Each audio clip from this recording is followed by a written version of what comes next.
YS వివేక హత్య కేసుకు సంబంధించి తనపై షర్మిల సునీత చేస్తున్న ఆరోపణలను అవినాష్ రెడ్డి ఖండించారు. దస్తగిరితో సునీత లాలుచిపడి తనపై ఆరోపణలు చేస్తున్నారని విమర్శించారు అవినాష్ రెడ్డి. వాచ్మెన్ రంగన్న నలుగురి పేర్లు చెప్పాడని, వారిని నెల రోజులైనా సీబీఐ అరెస్టు చేయలేదన్నారు. నెల రోజులు తిరగక ముందే సీబీఐ ముందు సునీత మాట మార్చిందని ఆరోపించారు అవినాష్ రెడ్డి. సామాన్యుడు సునీతక్క మాదిరి ఒక మాదిరి స్టేట్మెంట్ ఇచ్చి మళ్ళా పోయి నెల తర్వాత పోయి నా అది కాదు నేను మర్చిపోయినా తూచి అంటే ఒప్పుకుంటారు. ఇంకొకరైతే సామాన్యుడికి సాధ్యమా? అది మా సునీతక్క లాంటి వాళ్ళకు సాధ్యం. అది దస్తగిరి లాంటి అప్రూవర్లు చేయడం సామాన్యులకు సాధ్యమా? మా సునీతక్కకు సిబిఐకి అయితే సాధ్యం.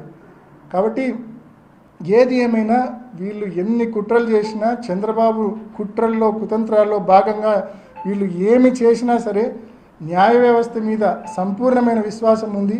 ఈ విచారణ ఎలా జరిగిందో, ఏ రకంగా చీకటి ఒప్పందము, ఏ రకంగా లాలూచిపడ్డారు విచారణ సంస్థ, సునీతక్క, దస్తగిరి, ఏ రకంగా ఈ విచారణ జరిగిందనేది మీకు సీక్వెన్స్ ఆఫ్ ఈవెంట్స్ ఇంత స్పష్టంగా చెప్పిన